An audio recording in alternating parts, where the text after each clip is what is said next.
দর্শক, এই মুহূর্তে আজকের বাজার পরিস্থিতি জানাতে যেতে চাই রাজধানী মোহাম্মদপুরে। সেখানে রয়েছেন সহকর্মী মিসবাহ হাসান, যাচ্ছি তার কাছে।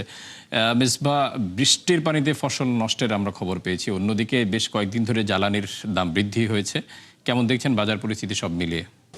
ফারুক, একদিকে জ্বালানির প্রভাব তো রয়েছিল, সেই সাথে বৃষ্টির খরা সবকিছু মিলে যে এখন গ্রীষ্মের মৌসুম চলছে, গ্রীষ্মের মৌসুমে সবজির দাম আসলে কম থাকার কথা। সেই গ্রীষ্মের যে সবজিগুলো, এই সবজিগুলো কিন্তু বাজারে এখন পর্যন্ত স্বাভাবিক পর্যায়ে আসেনি। ঢেঁড়স বিক্রি হচ্ছে 60 টাকা, সেটি সবচেয়ে গ্রীষ্মের সবজির মধ্যে সবচেয়ে কম দামি সবজি। এছাড়া বাড়তি সবজি ধুন্দুল, ঝিঙা, পটল থেকে শুরু করে অন্য সবজি, সবগুলো সবজি কিন্তু 80 থেকে 100, কোনো কোনো ক্ষেত্রে এটি 150 টাকা পর্যন্ত ছাড়িয়েছে। মান ভেদে কোনো কোনো ক্ষেত্রে এটি 200 টাকা পর্যন্ত ছাড়িয়েছে। বিশেষ করে সজনা, যেটা এই গ্রীষ্মের সময় মানুষ পেয়ে থাকে বাজারে, সেটি কিন্তু এখন মান ভেদে এটি 150 থেকে 250 টাকা পর্যন্ত বিক্রি হচ্ছে। এছাড়া অন্য অন্য মৌসুমে যেটি সারা বছর কিন্তু ক্রেতারা পেয়ে থাকেন, সেটি ফুলকপি, বেগুন থেকে অন্য অন্য সবজি, সেটিরও কিন্তু বাড়তি দাম। সেটি ফুলকপি বিক্রি হচ্ছে, 1 পিস ফুলকপি বিক্রি হচ্ছে 60 টাকা পর্যন্ত। বেগুনের কেজি আমরা দেখেছি 80 থেকে 120 টাকা পর্যন্ত মানভেদে রয়েছে।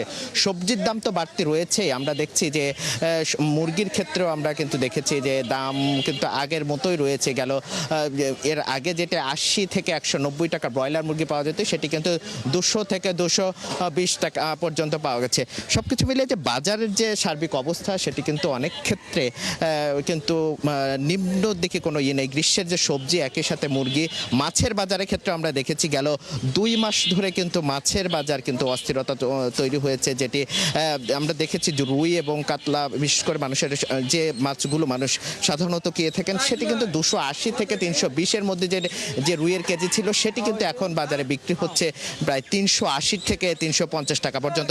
সবকিছু মিলে বাজারে কিন্তু আসলে স্বস্তি নেই। একটু জানিয়ে রাখি যে গেল মাসে কিন্তু মূল্যস্ফীতি কিন্তু অনেক ক্ষেত্রে কমে গিয়েছে, কিন্তু সেই প্রভাব কিন্তু আমরা তার বাজারে দেখতে পাইনি। ফারুক, বাজার নিয়েই ছিল সবশেষ। মিসবাহ, আপনাকে অসংখ্য ধন্যবাদ। দর্শক, আজকের বাজার পরিস্থিতি নিয়ে জানাচ্ছিলেন সহকর্মী মিসবাহ হাসান।